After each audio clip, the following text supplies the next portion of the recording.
wait natin yung iba. Start na tayo in a while. Pasuyo na lang na umattend yung the rest of the class. Kasama rin to sa midterm exam nyo yung topic natin for today. And this would also serve as your laboratory 5. I think 5. So, yun. Hopefully, maka-attend mas madami.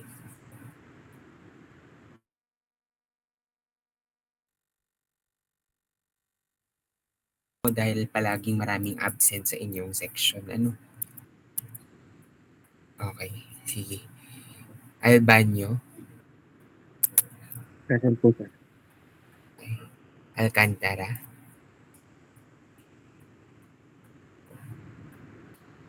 Alcantara.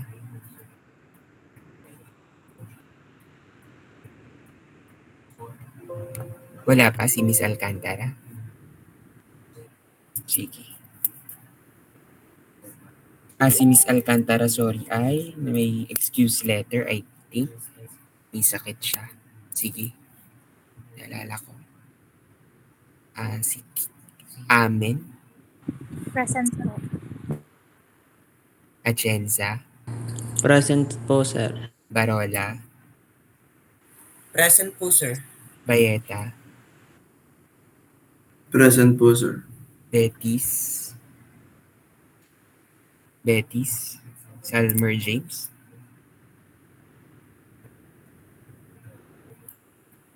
Sige. Casala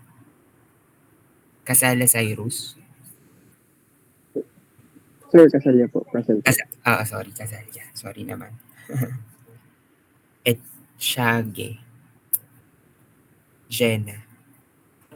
Nandito si Miss Jenna Etchage.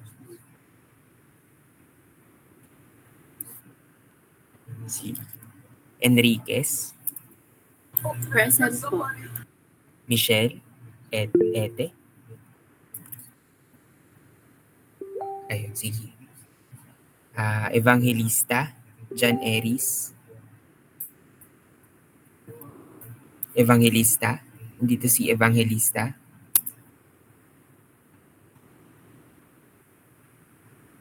Sige.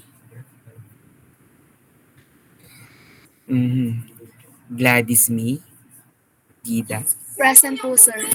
Raven Gomez. Present po. Guerra Axel. Present po. Hernandez Vincent. Luis Hernandez. Wala si Hernandez. Sige. Lara Alia. Nandito ba si Miss Lara? Wala rin.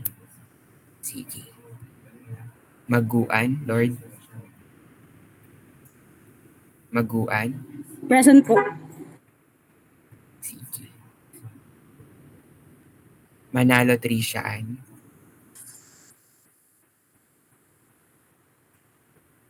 Marikina Jarel. Present po. Mendoza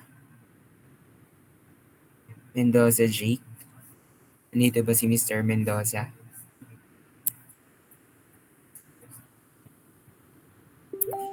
Wala. Sige. Double check natin. Okay. Nandito pala si Hernandez Vincent Luis. Wait lang. Nandito pala dito sa... Sige. Mutya Princess. Nandito si Miss... Sorry.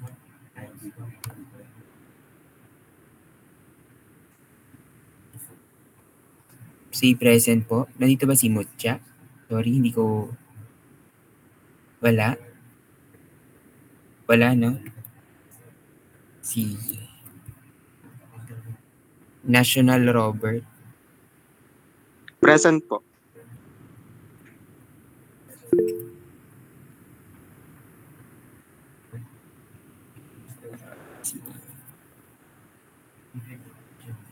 Orgino Gerard.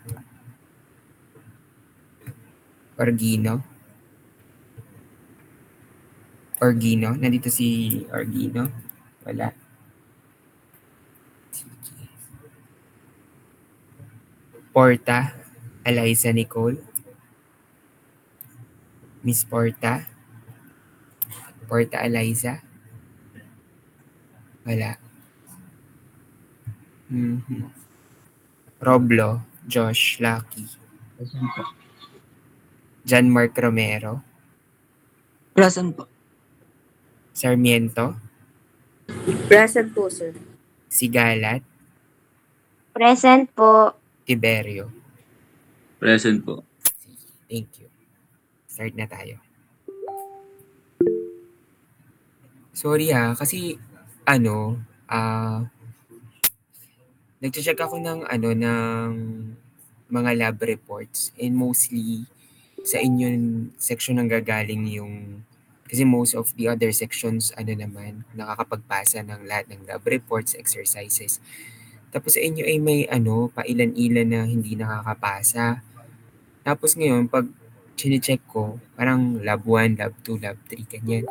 Tapos pag chine-check ko ngayon yung attendance, hindi rin napasok. So wala akong kukuhanan ng grades nyo kasi I mean, yung subject natin is full lab work lang naman. Parang doon manggagaling yung 70% ng grades nyo. So most likely, kumbaga hindi man kayo makapasa with midterm exams, final exam, parang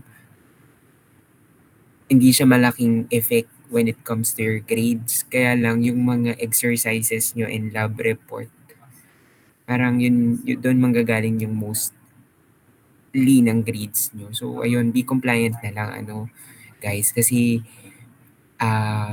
ayan, later on magche-check din sasama rin yung depth chair natin with the online class, mag-observe, and then i-access tong mga natin, activities natin. And wala akong magagawa if talagang wala kayong naipasa.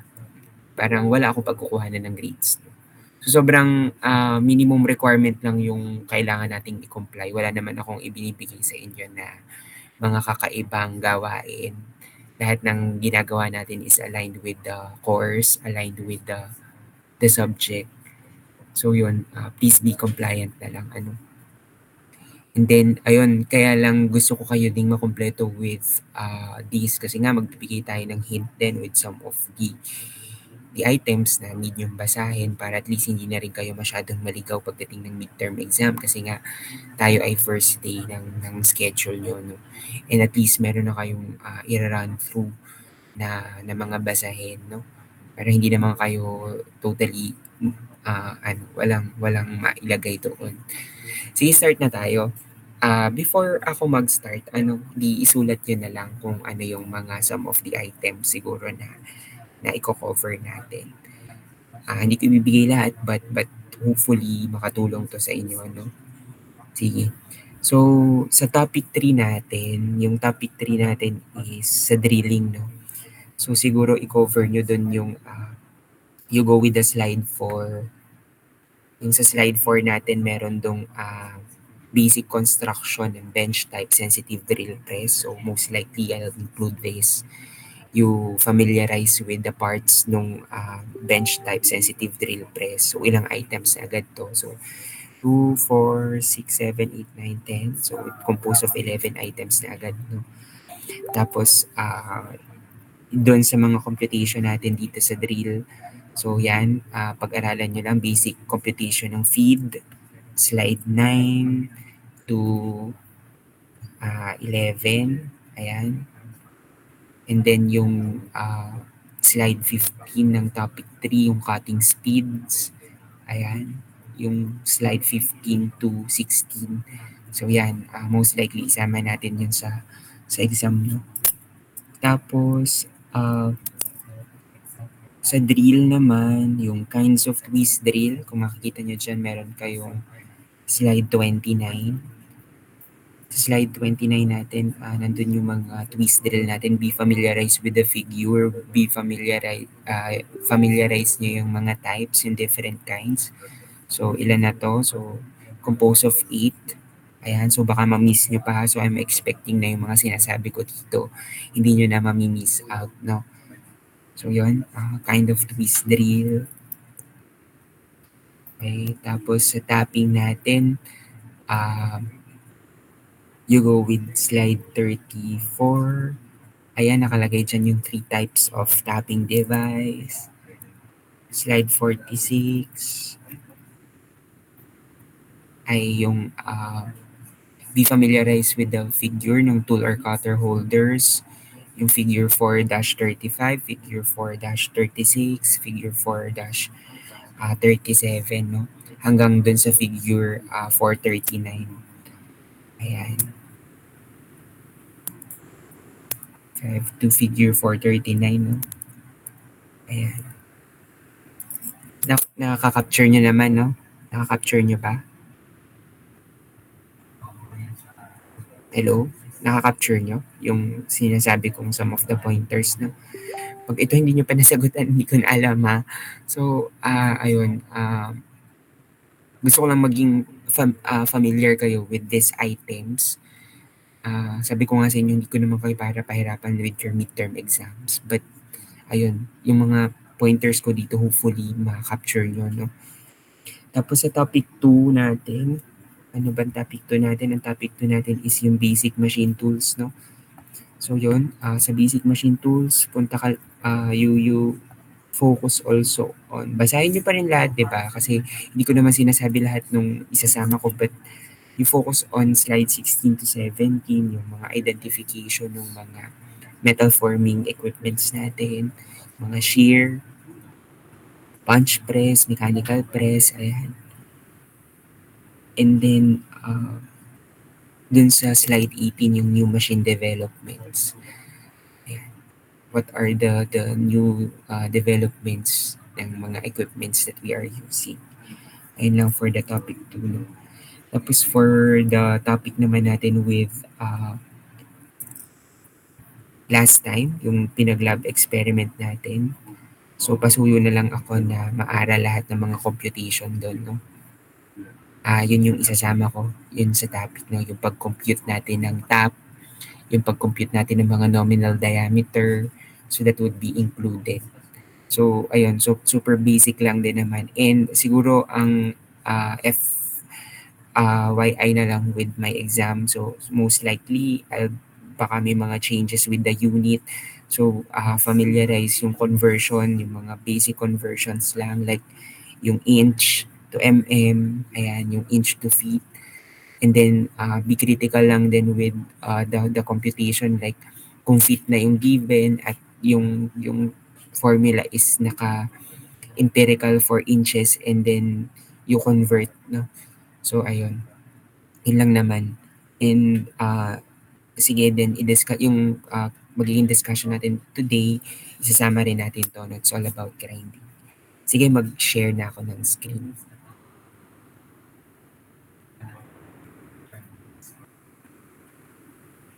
Ayan. Kita na yung screen ko.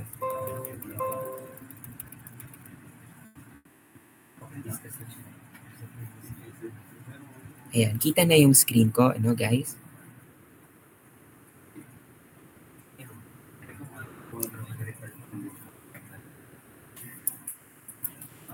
Sige. Kung wala namang violent reaction, mukhang kita naman na, no? So, let's discuss about grinding machine process. So, this would also serve as your guide for your laboratory experiment 5. Hopefully, makabili ulit ako ng some of the materials na magagamit natin for the lab works natin. Since as of now, parang until now, wala tayong linaw on when we will be gonna using yung machine shop natin. But, ayun, rest assured naman na some of the lab works, kung kaya kong i-provide yung materials din, I'll provide para lang for you to have the hands-on experience din. So, okay. So, discuss natin tong grinding machine process natin. So, yan.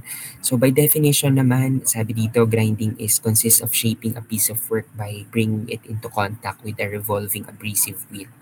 So, the process is often used for final finishing to close the dimension of part that has been heat-treated to make it very hard. In recent years, grinding has found increasing application in heavy-duty metal removal, replacing machines with cutting tools. The process is referred to as abrasive machining. So usually yung mga grinding machines natin parang ito na yung most commonly used. No? Kasi kumbaga parang unlike with the cutting tools, yung grinding natin could also parang reduce yung mga sobrang metal, ganyan mga excess metal, parang mas na-achieve yung tamang tolerance, no? And like what I've mentioned to you, there are specific parts na kailangan naka 0-0 yung tolerance natin, no? So like, for example, yung mga tool that is used sa mga aerospace, ganyan, sa mga airlines, ganyan. Very important na kung ano yung nasa specs ng design, parang dapat yun yung actual na requirement na maibigay natin with the customers, no? Kasi syempre yung mga airlines natin, it involves din yung safety, no? Hindi naman tayo pwedeng magbigay ng low quality parts kasi ayun, possible na magkaroon ng mga accidents and incidents na iniiwasan din natin, no? And means parang kung tayo yung designer or parang we don't want to compromise yon yung safety nung mga tao. Sige. Okay. So sabi dito, meron daw two types of grinding. So meron tayong non-precision and precision grinding. So from the word itself naman, it could be identified. So when we say non-precision, di parang hindi siya ganun ka-precise. So parang we have this tolerance. For example, we are targeting 13 mm, for example, a 13 mm diameter, total diameter. So there is a possibility na hindi siya flat 13 mm. So it could be 13.001, 13.005, and so on. Parang some of materials naman parang pwedeng within the range ng tolerance na ibigay natin. But meron din tayong tinatawag na precision grinding. So from the word itself, precise, so parang kung yung requirement natin is 13 mm, parang I am expecting, parang we are expecting to receive or to give the 0-0 tolerance. So pag kinaliper natin, when we measure it, talagang 13 mm yung makukuha natin. So yun lang naman yung parang definition ng 2. So okay. Sabi dito, non-precision grinding is also called offhand grinding. So metal is removed by this method when there is no great need for accuracy. So pedestal or bench grinders can be used for this type of grinding. These grinder are also used for rough grinding and sharpening tools. Okay. So meron tayo nito yung mga pedestal and bench grinders available sa CIT. So usually pag yung mga drill bits natin, yung mga tool bits natin, usually doon natin ginagawa yung pag-grind. And usually by hand lang yung gamit natin. So hindi siya ganun ka-precise kasi syempre though parang skilled yung gagawa, may possibility pa din na may human error on how he execute yung grinding. Okay, yan. Please study din ito, no? Slide 4. Yung parts ng pedestal grinder natin. Sige. So yan, some of the parts natin. Kung makikita nyo, nandun to malapit din sa lathe machine natin, no, yung ginagamit ng mga IE. So ayun, though wala rin yung masyadong safety features, but ayun, meron siyang basic lang din yung switch, yung adjustable tool rest, water pot, and pedestal, grinding wheel guard, and motor. So we have two wheels here. Usually, ayan, mga ginagamit natin na pang grind. Ayan, yung dalawang wheel sa magkabilang dulo. Ayan, these are some of the examples of the bench grinder. Sorry, nasunod ba yung Nasunod yung slide ko?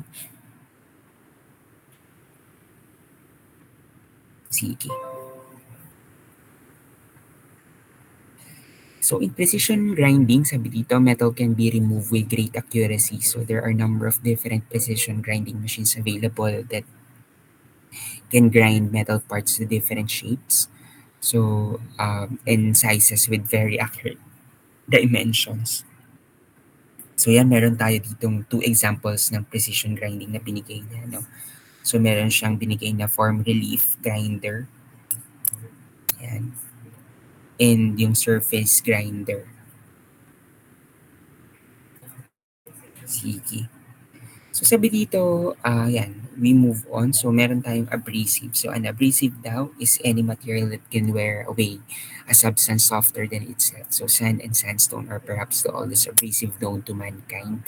So prehistoric man used sand and sandstone to form or sharp edge of tools. So I think nakakita na kayo na dito, yung mga liha natin, no? Yung pangleha natin. May mga iba't ibang specifications din yung liha natin.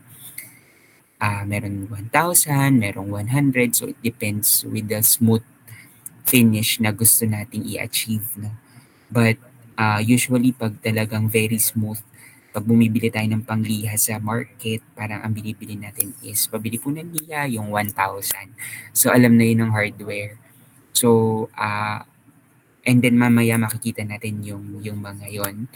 And that, sabi ko nga sa inyo, this will also be your guide to your laboratory experiment 5, no? Kasi we will be identifying the specifications of yung mga grinder disc and other tools using lang yung mga nakasulat doon na specs niya doon sa mismong product, no? Sige. Sabi dito, natural abrasive, so emery and corundum. So yan, ito usually lumalabas siya sa board exam, no? Yung emery. So emery cloth, emery, yan. Kasama siya sa machine design, no? Exam.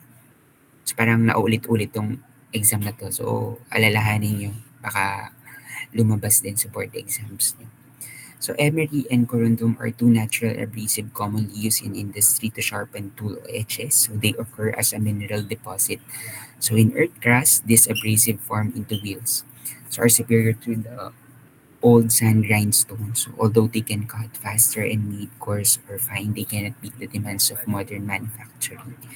Ayan, yan yung some of the examples, yung emery, corundum, and diamond.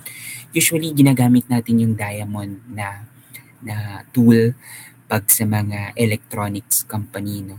Pag kasi parang tough, alam naman natin yung diamond is tough. And it could also give you a precise condition dun sa gusto nyong i-grind. So, ayan. But, yung other two, yung emery and corundum, usually naman ito yung mga commonly available in the market na mga abrasives. No? Sige. We also have this artificial abrasive. Ayan, yung silicon carbide and aluminum oxide. So ayan, kita din sa ano natin, no, yung which is the silicon and aluminum carbide. So usually, yung difference niya, pag silicon carbide, we use this dun sa mga low tensile strength. Ayan, yung mga ceramics, pottery, and tungsten. So usually parang yung mga malalambot na metals lang yung kaya niya, no? And yung mga hindi metals like ceramics and pottery.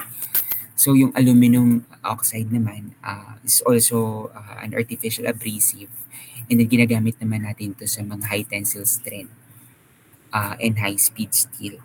Usually ito yung mga makikita natin na nakakabit sa mga grinders natin, yung aluminum oxide.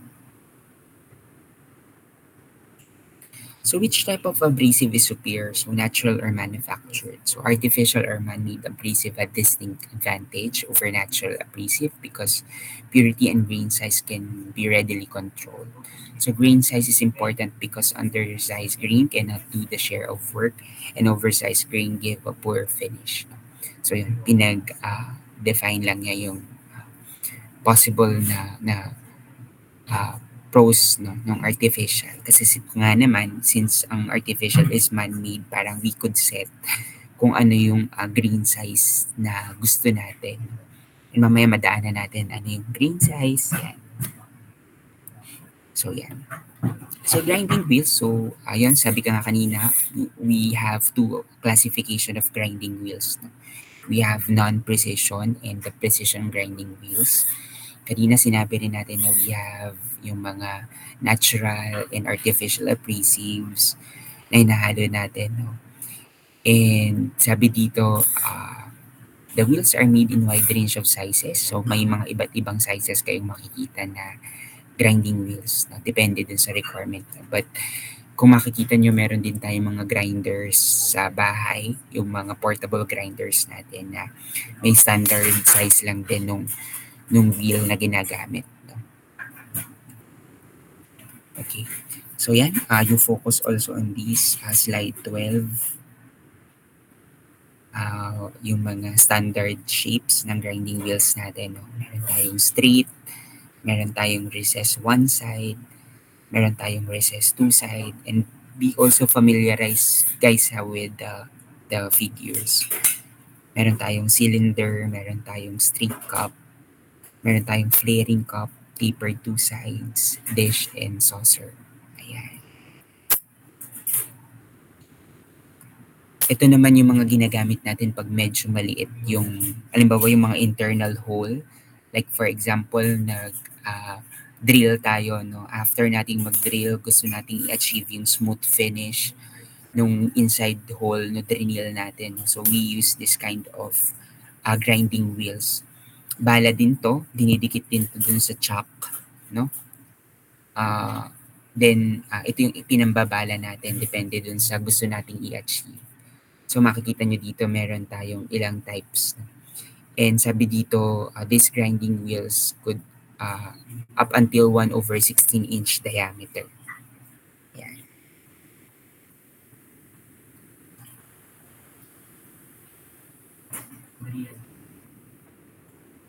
Ayan. Sabi dito, how is the hardness of grinding wheels determined? So kanina diniscuss natin, meron tayong mga non-precision and precision. Meron tayong two types of abrasives, no? Yung natural and artificial, in which we differentiate the two. Sabi natin, may advantage artificial because we could set yung grain size, but somehow may pros din si natural, like yung diamond, knowing the fact na very hard material din yung diamonds natin, no? And we use this with a lot of applications din, no? Parang usually pag nagka-cut din tayo ng mga glass, we use tong mga diamonds, no? And sabi ko nga in some manufacturing yung mga electronic parts. So ginagamit natin yung natin, yung diamonds. So sabi dito, grinding wheel are formed by a suitable material to cement or bond abrasive grains together in the desired shape. So usually meron siyang dalawa, may pang-bond and may grains, no? So the hardness of the wheel is dependent upon the amount and kind of bonding material used. The hardness of a wheel is always understood to mean the strength of the bond. Ayan, so yan, you read this, no? Slide 15. Ito yung mga type of bonds natin, no? So usually kapag nakakita kayo ng grinder, mamaya i-identify natin paano natin malalaman kung ano yung klase ng bonds na ginamit. No? But here's some of the examples. Sabi dito meron daw tayong vitrified bonds. So yung vitrified bonds, 75% ng mga grinders natin sa market or even sa application, vitrified bond yung ginagamit. So imagine, yung 75%, parang most likely pag na-visit kayo ng mga machine shop, so most likely ang makikita nyo doon na grinder is vitrified bond yung ginamit na bond, pang bond, no? So but there are other examples too, like yung silicate, yung shellac, yung rubber, and resinoid natin. So pag nakita nyo yung vitrified bond, pag nakakita kayo ng letter V doon sa mismong bilog, no? Halimbawa sa grinder wheel natin, V, so meaning may vitrified bond yung ginamit na pang bond. And then pag naman R, so resinoid, pag rubber bond, pag resinoid is B, pag rubber band is R, yung rubber, no? Yung shellac band natin is E, and yung silicate natin is S. But there are other examples of bond pa din, no? Yung mga metallic band, yung oxychloride bond, yung oxychloride band O, and then yung metallic band naman is noted as N. So yun, may mga designation siya, no, na you should be familiarized din para ano. So sabi dito, yung vitrified bonds has the strength and porosity to enable it to remove a considerable amount of stock from a jar. So it is not affected by water, acids, or ordinary temperature changes, and it's free from hard or soft spots. So in vitrified process, glass, feldspar, flint, or other ceramic substances are mixed with abrasive and subject to heat. So which causes the bond to form a glass-like structure. So yan, yung makikita niyo sa screen niyo. That's one of the example of vitrified bond. No? And sabi dito, no, yung like yung binanggit ko kanina na 75% of all grinding wheels are made of vitrified bond. Ayan. So silicate bond, ayan. So ito naman is para dun sa para lang din sa mga soft materials na ginagamit natin itong mga silicate band natin. So yung mga hindi siya ganun ka-heavy duty. But sabi dito, ano bang edge nito? Sabi dito, they are generally used for grinding edge tools such as drills, reamers, milling cutters, and so forth. Ayan, some of the examples na ginagamit yung silicate bond, no? Dun sa mga drill natin. Usually yung mga tool, yung ginagrind, no? Hindi yung workpiece. So yung drill, reamers, milling cutters, and so forth. So kung mapapansin nyo, these are tools, no? It is also used for creating, kumbaga, turning a workpiece into a product. So ito yung mga rubber bands. So are made of mixtures of abrasive and sulfur. So the mass is then pressed into shape and given a mild vulcanizing treatment. So wheels of this band are used for high-speed grinding operations because of their high safety factor. Rubber band wheels can be made very thin for use in cutting steel stuff. Ayan, yung rubber band natin, usually ginagamit natin to sa mga precision grinding kasi rubber made siya, so mas lesser yung vibration niya. So pag yung, halimbawa for example, yung tool natin, yung workpiece natin is grind natin using this, di ba usually tumatalbog siya. Wala siyang ganung vibration na effect kasi made of rubber yung abrasive na ginamit. No? And usually yung rubber bands natin, dito natin ginagrind yung mga tools natin used for aerospace, mga medical, and other tools in manufacturing na kailangan very precise, no, and smooth finish. So yan, yung rubber bands yung ginagamit natin. Ayan. So for resinoid naman, so usually yan for mga metal work, woodwork, ayan. Pag mga kahoy, yung mga resinoid bonds yung ginagamit natin. Sabi dito, mukhang mali itong ano natin, baliktad. So yan, nagkabaliktad lang. So this should be shellac, no?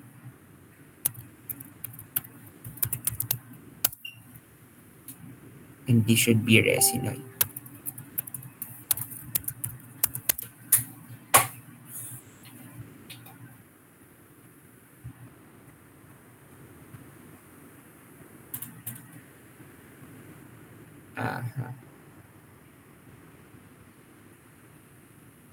Bakit ayaw?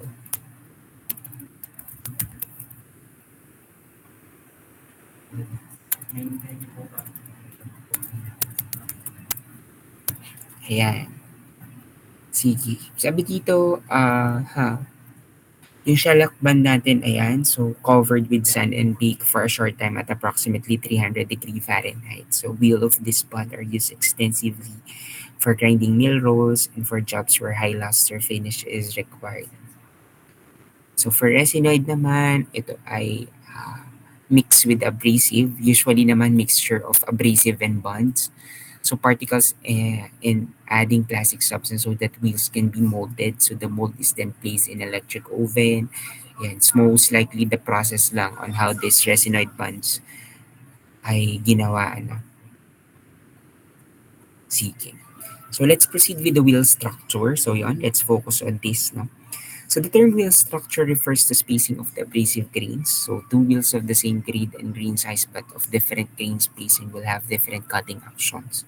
So wheels with wide grain spacing would be used on soft materials or when stock is to be removed.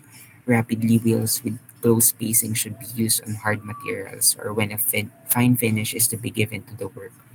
So numbers are used to indicate wheel structure. The smaller the number, the closer the structure. So in general, ranges are 0 to 3 for closed structure, 4 to 6 for medium, and 7 to 12 for coarse structure. Ayan. So sabi dito, naka-classify din siya as ABC, no? So pag nakakita kayo ng mga grinding wheels natin, sabi ko nga, ipapakita rin natin sa inyo, no? So yung A means wide, ayan, yung structure ng grain. B means medium, and C means close.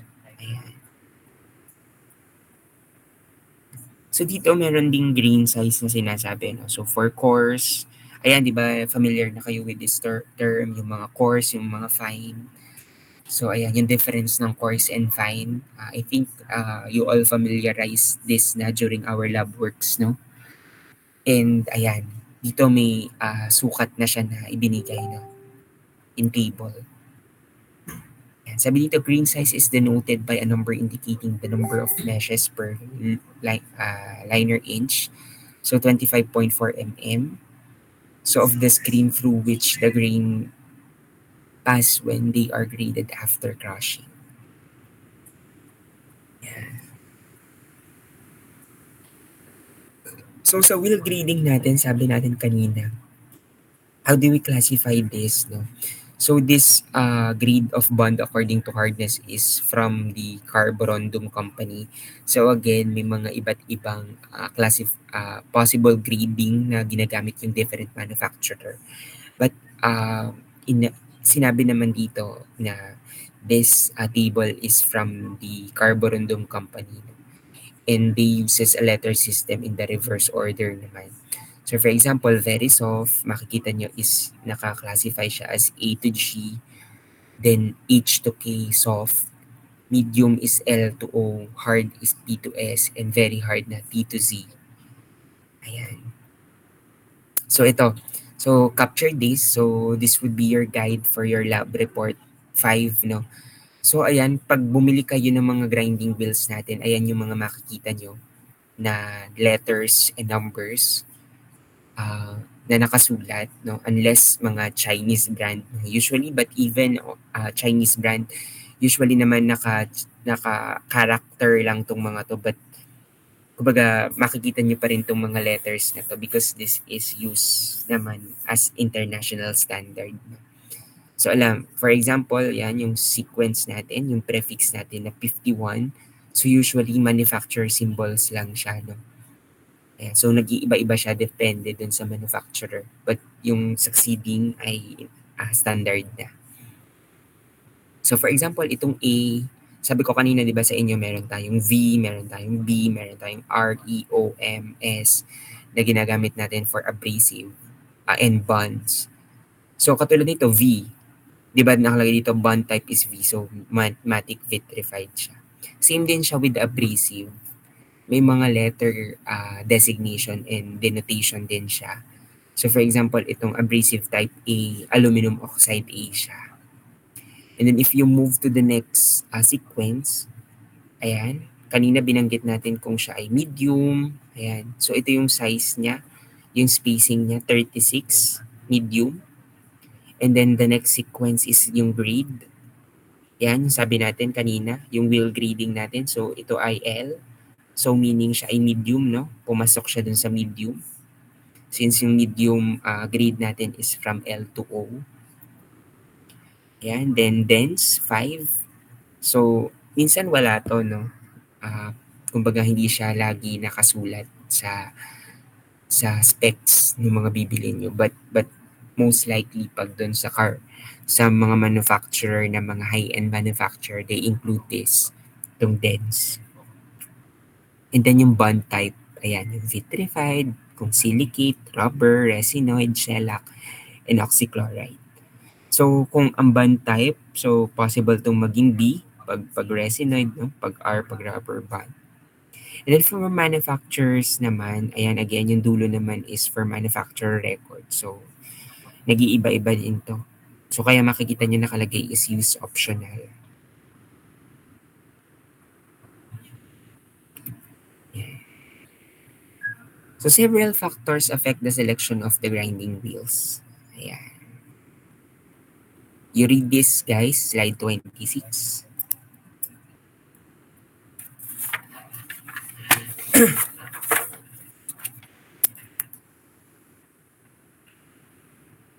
Ayan, sabi dito, nakaka-affect daw yung material to be ground, the amount of stock to be removed, the accuracy of the size, the kind of finish required, the area of contact between the wheel and the work, and the kind of grinding machine to be used. That is why it's really important na malaman natin yung product or yung requirement if they really wanted a precise or a non-precise.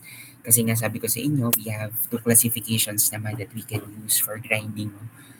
And ayun, kung halimbawa ang client no is coming from the medical aerospace, so most likely parang they would be needing and asking a really precise workpiece sa inyo or product.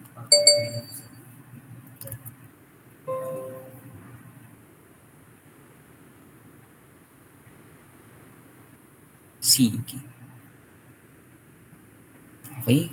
You read some of the slide. It composed of 74 and baka mapaos na ako if we run through everything. No? Ayan. So, let's go with the grinding speed. Again, you please focus then on this. No? So, sabi dito, in most modern grinding machines, the speed of the wheel is fixed and unchangeable.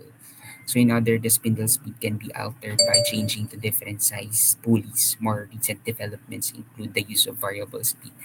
So usually yung mga grinding wheel natin, hindi siya nagbabago-bago, no? Yung mga luma. That is why parang magde-depend ka na lang with the product na gusto mo or yung material na i-grind mo. Parang mamimili ka na lang ng correct grinding wheel na ibabala. Kasi some of the grinders natin, lalo na yung mga portables natin, no? Parang nakaset siya into one speed. No? So sabi dito, grinding wheel speed should be held between 5,000 to 6,500 surface speed in feet per minute. So some special purpose grinding wheels operate at faster speed. So the safe operating speed is printed on the wheel. Yan.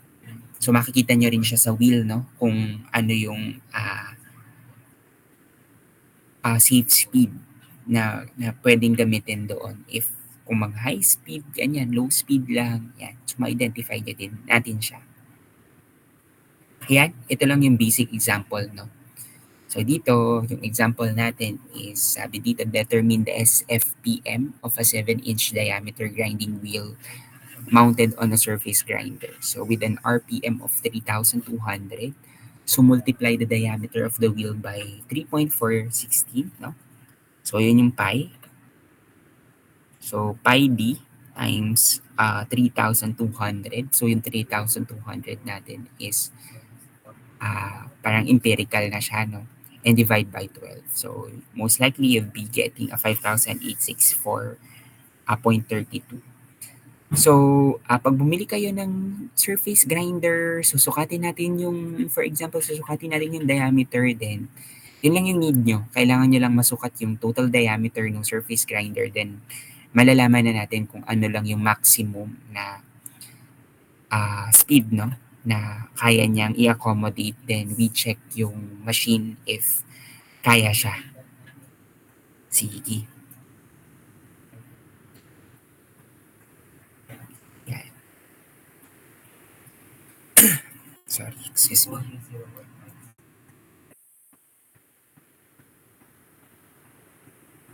Sabi dito, glazing is a condition in which the face or cutting edges takes on a glass-like appearance. So this happens if the abrasive grains wear away faster than the band that holds them together. So as long as the band is being worn away as fast as the abrasive particles of the wheel are being dulled, the wheel will continue to have good cutting action. To remedy glazing, use a wheel with a softer bond. So, sabi dito, di ba, yung glazing daw is a glass-like appearance. So, parang smooth na. Kumbaga dull, very dull na yung pang ano natin, yung grinder natin. So, may mga ganun cases. Ang tawag doon is glazing condition. Na ayun yung time na wala na yung pinakapanghasa ba o yung talas ng grinder. So, what we do is may next process tayo na ginagawa sa kanya. Dinedress natin at tinutru. Meaning, hinahasa din natin ulit yung material na yun para ma-utilize ulit natin, no? And maibalik natin yung cutting action niya. Why? Kasi hindi tayo pwedeng magtapon ng tool, no, ng materials. Kasi nga, like what I said, may mga expensive grinders din tayo talaga na ginagamit sa market, no? Na, kumbaga, kailangan natin magtipid pa din. Ayan. So, ito yung binanggit ko kanina. So, pag nag-glaze na yung ano natin, nag-glaze na yung grinder natin, grinding wheel natin, ano yung ginagamit natin? So, may two operations tayo na ginagamit. So, yung dressing and truing. So, pag sinabi nating dressing, it is the operation of cleaning or fracturing the cutting surface of a wheel to expose the new cutting particles. So, yan. Sinusugatan natin para lumabas ulit yung next layer. So, kasi naka-per layer naman siya, no, ng combination ng bond at ng abrasives natin. So, ang ginagawa natin is fina-fracture natin, no, para lumabas ulit yung new cutting particles niya. And then yung truing operations naman is nire-remove natin yung kumbaga after natin na masugatan, after nating ma-fracture, napalabas na natin, ayan. So parang yung process ng truing is pinapantay na natin, no? Para as precise na ulit yung maibigay sa atin na cutting action. So here are some of the reminders. So you read this na lang sa inyong mga bahay. So ayan, ang example dito is, ito lang yung siguro one of the examples banggitin natin. No? Yung wheel should be stored in a dry place. Ayan, so nilalagay natin siya sa room, usually suggested siya sa room temp. Huwag natin siya ilalagay sa basa kasi nagre-react yung mga abrasives natin and yung bonds. So halimbawa, rubber bonds, yung mga silicone yan. So nag-a-absorb siya ng water if it would be placed dun sa mga hindi dry na location. Ayan.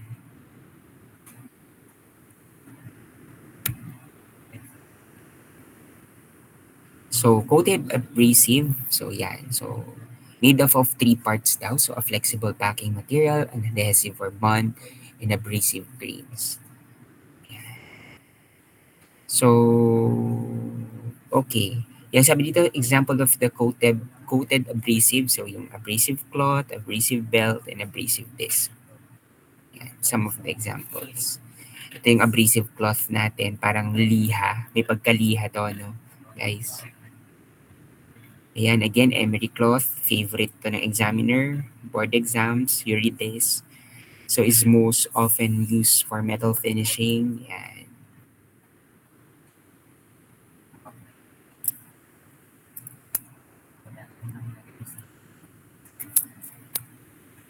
Sige. Yan, some of the examples of abrasive belts natin. Again guys, pang ano to, no, pang liha pa din, no? Pang finish pa din yung belts na to.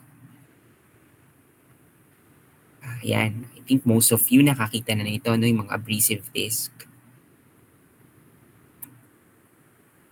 So yan, you read this. 39, slide 39. Ito yung mga types of grinding operations natin. Yan. Meron tayong surface grinding, cylindrical grinding, centerless grinding, internal grinding, cutter grinding, tool grinding, and thread grinding.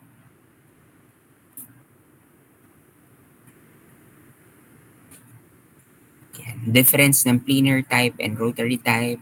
Yan. You read this din, ha? Sige. Ayan.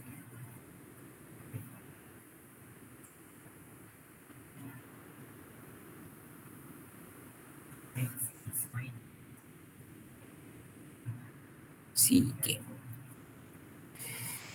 Oh. Ayan. Ito yung horizontal planar type surface grinder natin. So, ayan.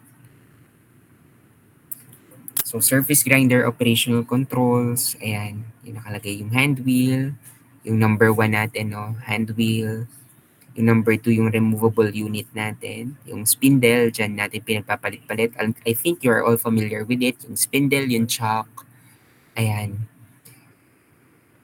And then yung 3 natin is yung table reversing mechanism. So, ayan.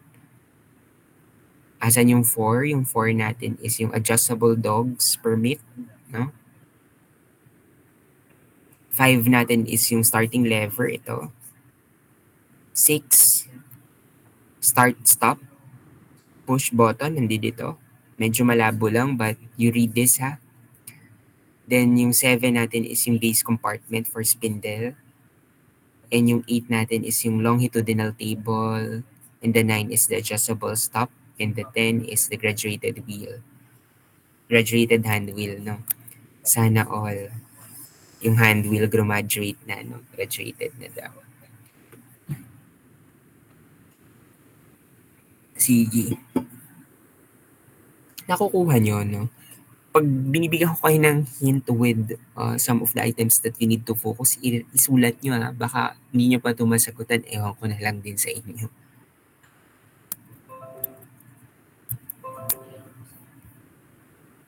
Ayan.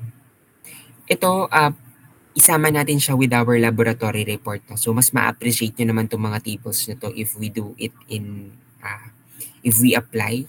No? So, yan. So, the wheel most commonly used on surface grinders are disc gauge and thin rubber slotting wheels. The sizes of the wheels may vary from very small internal wheels used with high-speed attachment to wheels 10-inch in diameter with a 1-inch face. Safety flanges, ayan. Okay. Hindi naman na ganun kahalaga yung iba dito. No? Ayan. So how should the work be held for grinding? So most surface grinding uses a magnetic chuck. So to hold the work in place on the machine, but the work may be held by clamping indirectly to the table. Ayan. Ito, kakaiba yung chuck niya, nakamagnetic, no? And usually, ayun, kasi usually naman, pag magnetic chuck, meaning yung mga metallic lang, yung kaya nitong i-hold. But sabi naman dito, it may be held clamping it directly. So may mga vice naman tayo na ginagamit to hold yung mga product natin. No? But yun nga, ito yung example ng magnetic chuck natin. No? Wherein the purpose, yung gamit nito, yung purpose nito is to hold then yung materials. No? But sabi dito, ang restriction niya is that it just can hold the very small pieces of work. Yan. Ito, some of the examples na lang din, yung horizontal rotary grinder. Ayan. Vertical spindle rotary grinder. Ayan, medyo may mga automatic grinders na to, no? Ayan. Vertical spindle rotary grinder natin, no? Yan. Napakadami. So, wag na to. I think you read this kasi ito yung basic natin, no? Yung horizontal planar type surface grinder. You focus reading on this because some of the basic parts na ito is same with the other surface grinders available na din, no? Yung hand wheel, yung spindle plane bearing.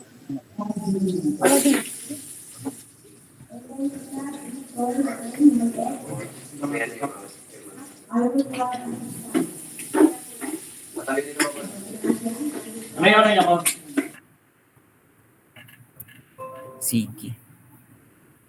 Okay, itong mga safety rules na lang din. So, you can read some of this na lang din. No? Yeah. So, cylindrical grinding. So, yan. Meron daw 3 groups for cylindrical grinders. No? So, yung plain cylindrical grinders, universal grinders, and special grinders. Ayan. External grinding or cylindrical grinding is commonly defined as act of grinding the outside diameter. Ayan. Ito yung mga pinakita ko sa inyo kanina na yung mga cylindrical type na na grinders.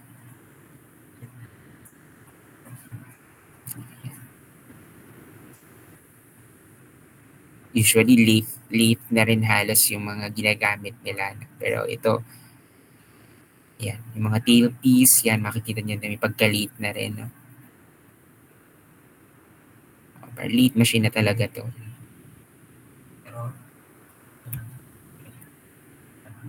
Yan. Ito yung example ng cylindrical grinding machine natin. Kita nyo naman. No? So I'll be sharing this slide to you din para may reference din kayo. Cylindrical dogs. Ayan.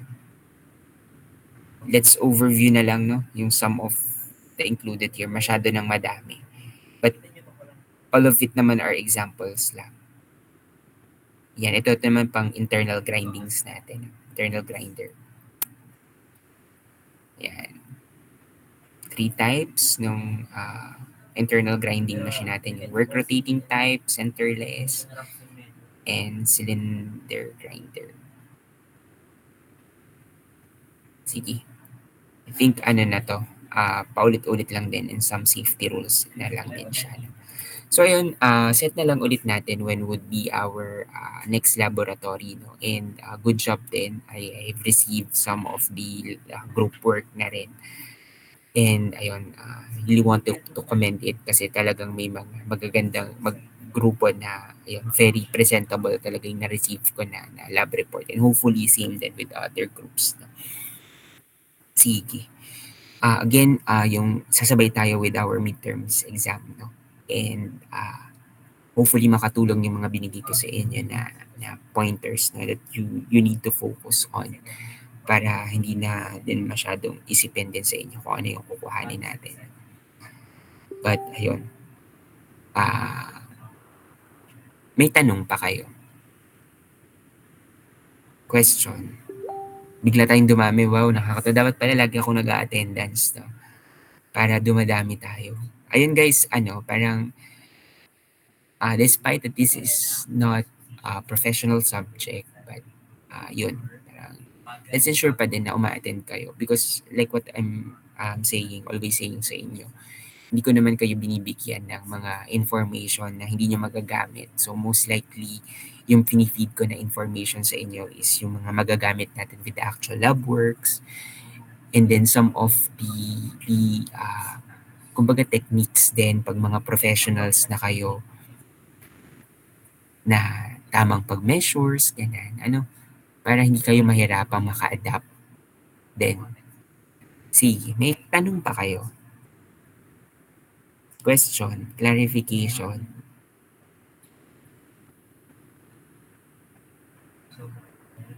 So again, same pa rin, deadline for the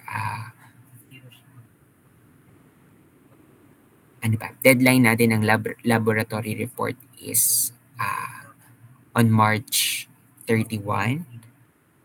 And then magbibigay ulit ako ng time for those still not able to submit yung lab report 1 and 2. You ask your classmate na magpaturo na kayo, give time na magpaturo sa mga kaklase nyo ng some of the parts ng actual equipment na inikutan natin para may mailagay kayo sa laboratory report nyo, no? Yung lab 1 and 2. So, i-open ko ulit siya siguro after binigyan ko na kayo ng ng lead time din, no.